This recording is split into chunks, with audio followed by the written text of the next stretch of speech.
Good evening, folks. Joe Baker, Trade Pilot. Um, wow, what a day. My lord. Um, we had some fun trading it. Um, as we mentioned in last night's video, we would be looking for to be bullish above 1320 with a target of 1330 with a pivot at 1330.50. So that worked out real well. We're pretty happy with the way the markets worked. And they behaved, although erratic, they did behave. They held the pivots. All the levels were actually in pretty good shape. So we're going to give you tomorrow's setups. So I'm going to tell you that the 1316.50 area, okay, is got to hold.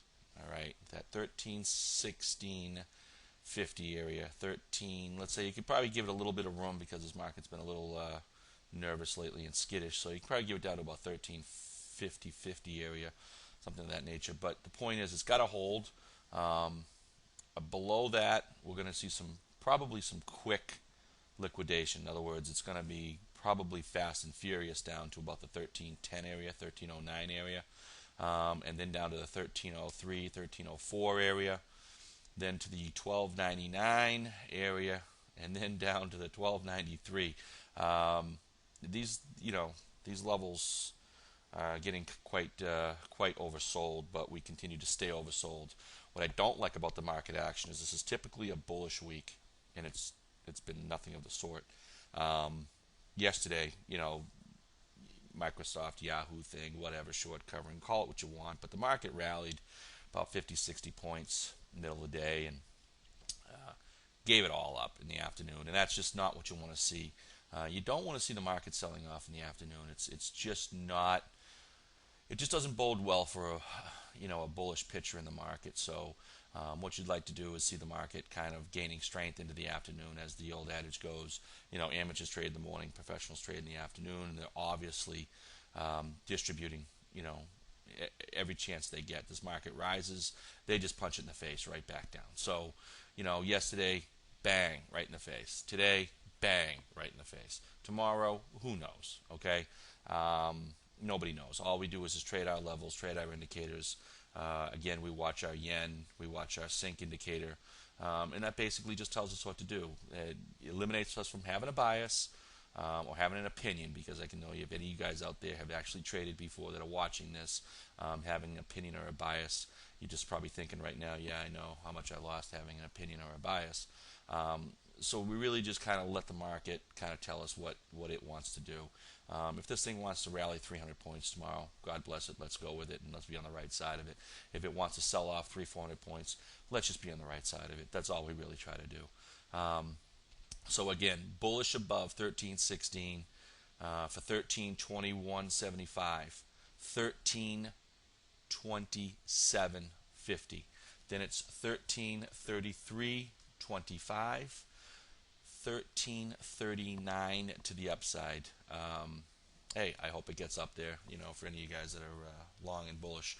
But bearish, we're looking for 1310, 1309 area, 1304.50, 1299, 1293.50, and 1287.75. So I hope it doesn't get down there, but if it does, it does. And let's just be on the right side of it. They could, just the way that the market's acting. We are in this Hindenburg phase. For any of you that don't know what the Hindenburg omen is, I did a video a while back. I think I mentioned the market had, so subsequently after the Hindenburg was noticed, the market dropped about 11%.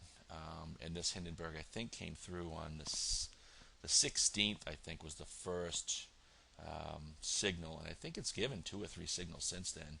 And the more signals it gives, the more strength it actually has. So, just be careful through this time. We could get a little relief rally or what they call a dead cat bounce, which is fine, which I was expecting. But these rallies are not holding, guys. So, just be careful. Our breakout ranges tomorrow, okay, to the upside, are going to come in at 1327.25.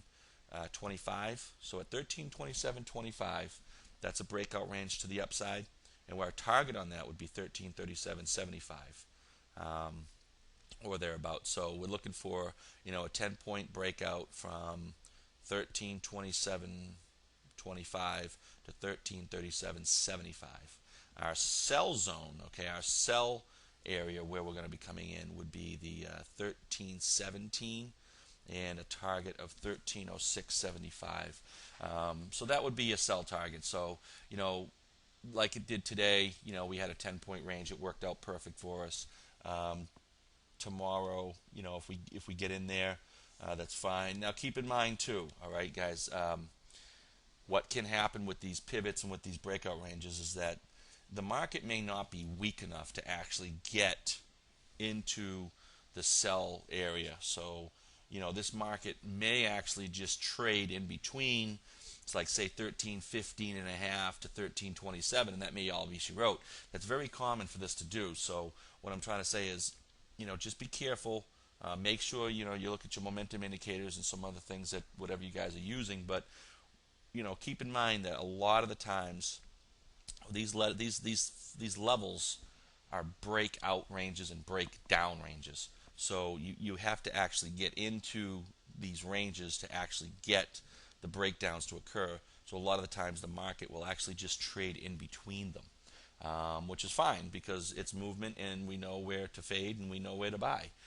So I just want to let you know, keep in mind that these levels have been coming in on the pivots anyway. We've got the 1316.50 and this sell zone is about 1317, so it's right around the same area. So ironically, these pivot areas are the same as the zones area. So the buy area being 1327.50 is also ironically another pivot level. So the market could trade in between those for tomorrow. I hope it does and we don't have any more price destruction, but if we do, we do. All right, guys, I will see you tomorrow, and I hope this helps. And be careful, no biases, and trade with the trend.